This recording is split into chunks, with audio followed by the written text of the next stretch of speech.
Hello everyone, my name is Mackie and welcome to Mackie Really Reads. Thank you so much for watching this video. Firstly, if you're a new subscriber, hi, I've been waiting for you. Thank you so much for deciding to watch this video. So today I'm going to be talking about forbidden romances. I absolutely love this trope so much. It's my favorite because it's like, you know, you're not supposed to be doing this. You know, you're not supposed to be falling in love with this person, but you are.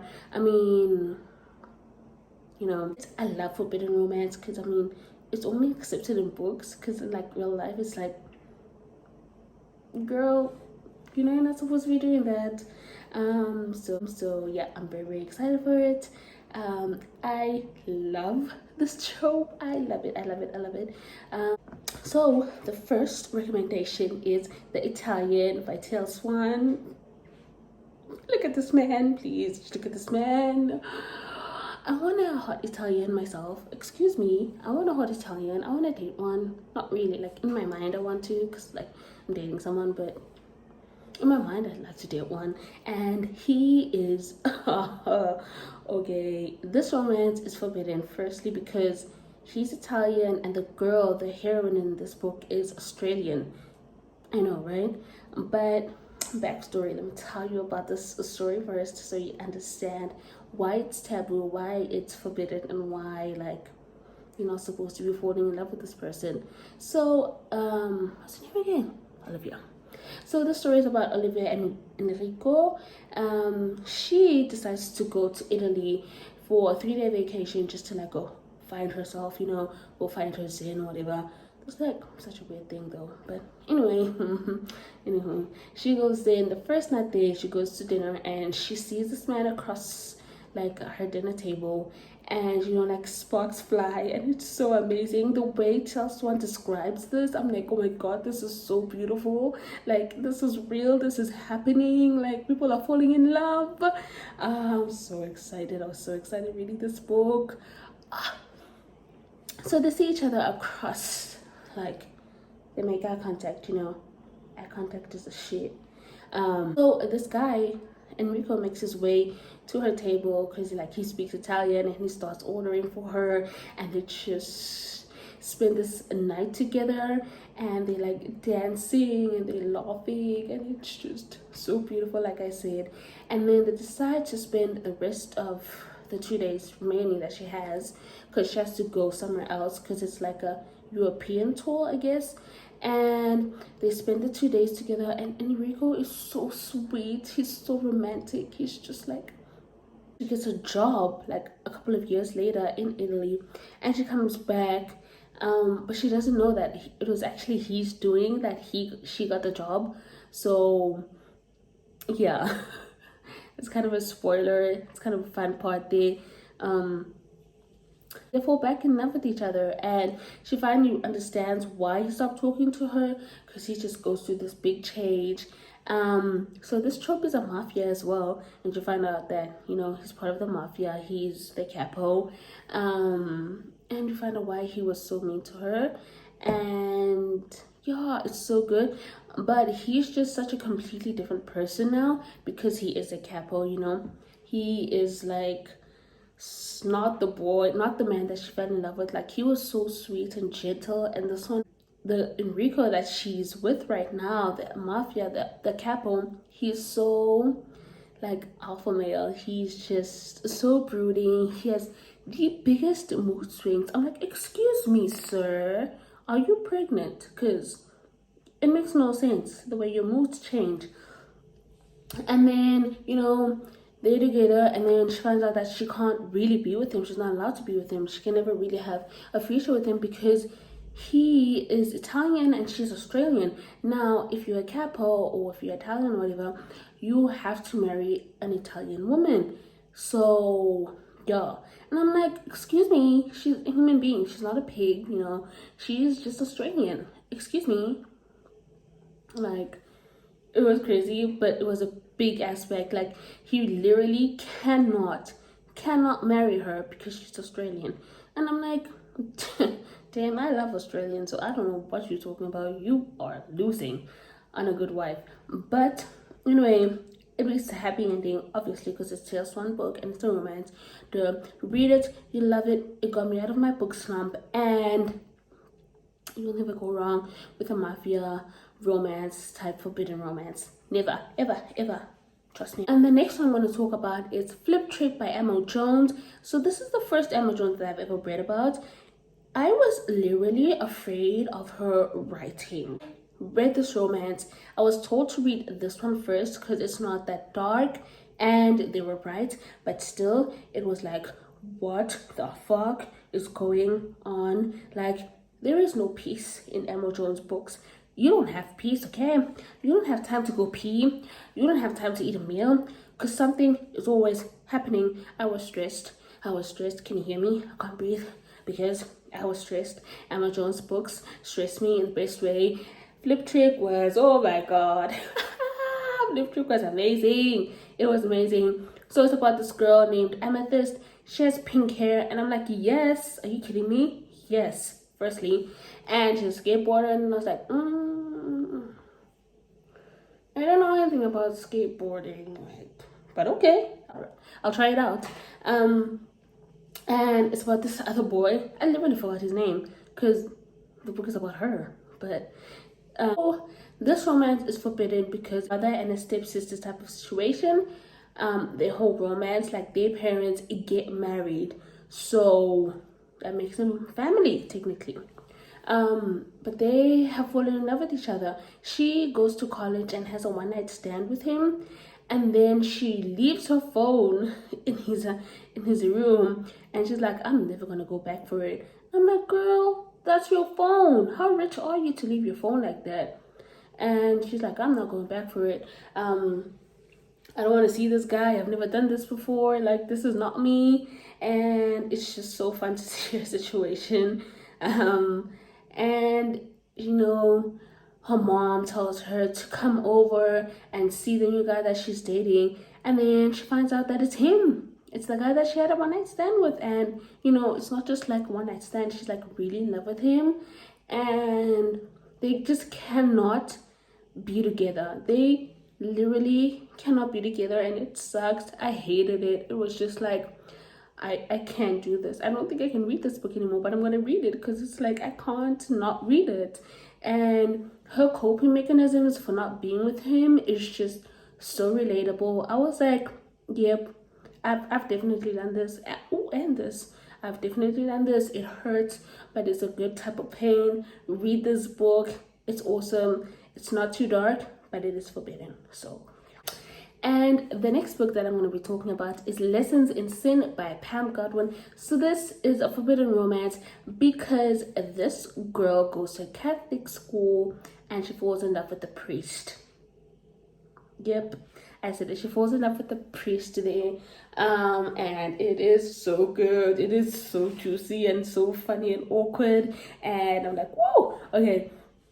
So Pam Godwin, I love her so much because you can trust her to write a romance that is dark, but she won't just like drop you in the deep end and be like, oh, you know, learn how to swim. She like takes you through the whole process of them like developing their feelings, how they feel. And this romance was so good. I thought it was gonna go somewhere, like I thought it was gonna go in this direction, but it went completely different. I really, really like this romance so much.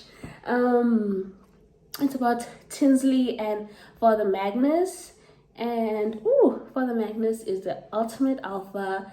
He was a previous like billionaire, but he was like, I'm not doing this anymore. I want to give my soul to the Lord, you know. And that's what he does. And then Tinsley comes. She's 18 years old, and her mom forces her to go to this boarding school, and she's like, I am gonna do whatever it takes to get out of here. I am 18, I am of legal age. So she is from a really powerful family in the US. I think it's in the US. Is it in the US? Yeah. And family is just like mafia, but like in a sophisticated way. I think it's not really mafia, but they kind of give off that vibe that they mafia. They own a lot of businesses, a lot of companies, and it's the same thing. Whatever. It was amazing. Tinsley was so relatable. She is super smart. I really fell in love with her. I just wanted her to be happy, and she's just so kind and she's so caring, and she really does want the best for Magnus. And I really enjoyed this romance. Like, oh my god, please read this romance. I was like, oh my god, some of the things that happened, I was like that is awkward. And the next romance I'm going to be talking about is Birthday Girl by Penelope Douglas. Of course, I'm going to talk about this book. Duh. This first romance I read this year. It was so good. So it's about Jordan and Pike, and this relationship is forbidden because Jordan is dating Pike's son. You know, she's dating a guy. Okay, let me tell you the story, right? So Jordan is dating Cole, and he's just like a loser. Yeah, he's a loser, and he's not a nice person. I don't think he's a nice person, but whatever. So Jordan is just like really hardworking, and she's working so hard to keep them afloat and like pay the rent and buy groceries and all this stuff. And he's just like a good for nothing loser. That's what he is. So they are gonna get evicted from their place, I think. So they have to find a new place to live because they can't afford the place that they're living. So Cole says, you know, we can live with my dad. He has room, and he says it's okay for us to live together. Don't know. What Cole doesn't know is that Pike and Jordan actually met previously in like a movie theater, and they just had this connection. So Pike is 38 years old, and Jordan is, she's not 18, she's 19. It was amazing. It was steamy. Okay, let me tell you, I don't like slow romance. I don't like slow burn romances, but this one was a joy to read. I love this couple. I love this couple.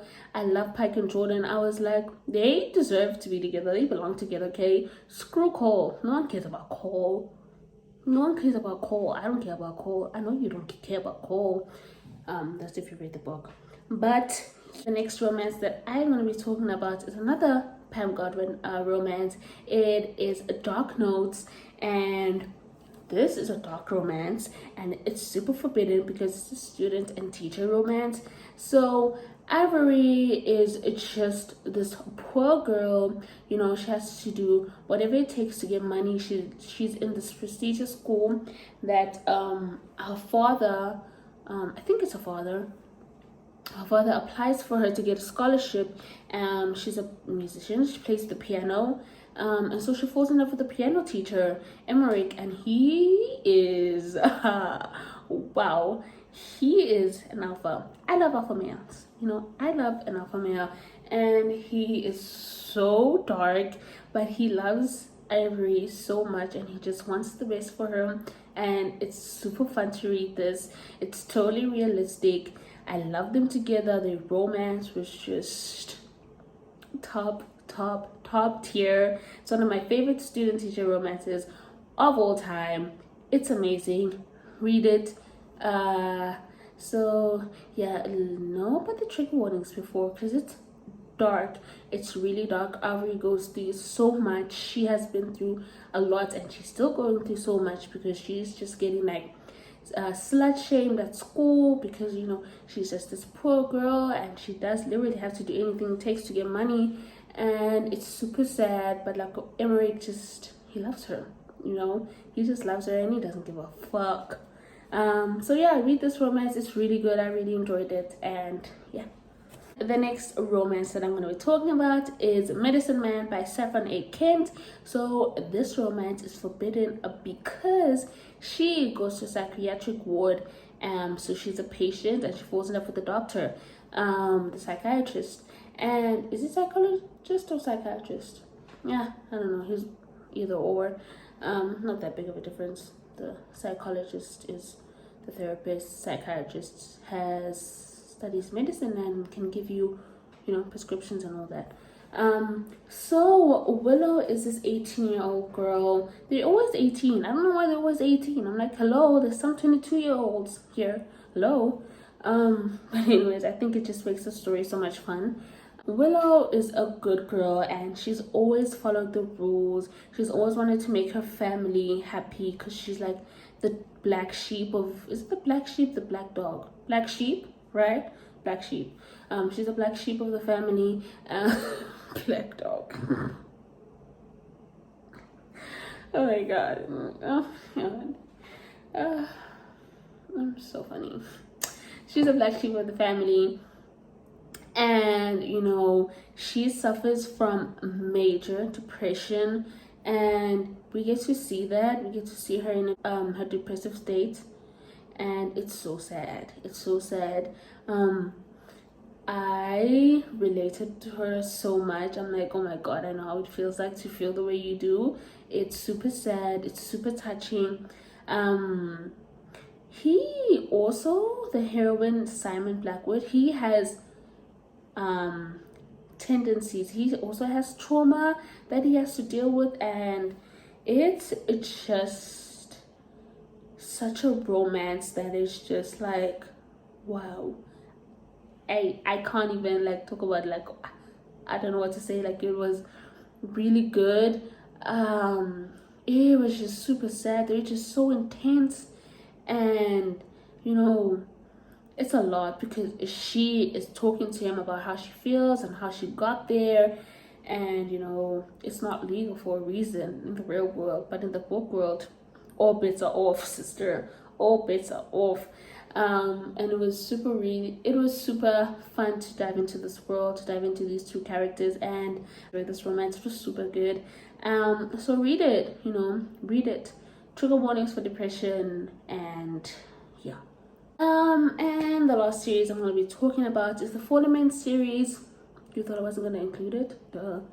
Of course I am. So this one has, I think, six, seven books, and I've read 5 of them.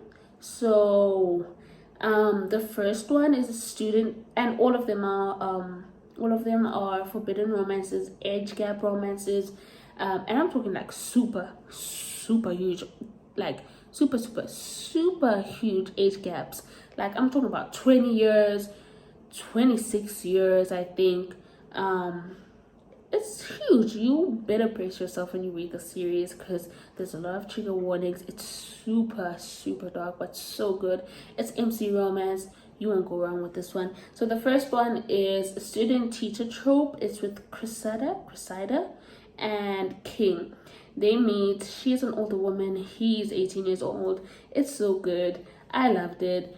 I'm just gonna tell you about the tropes.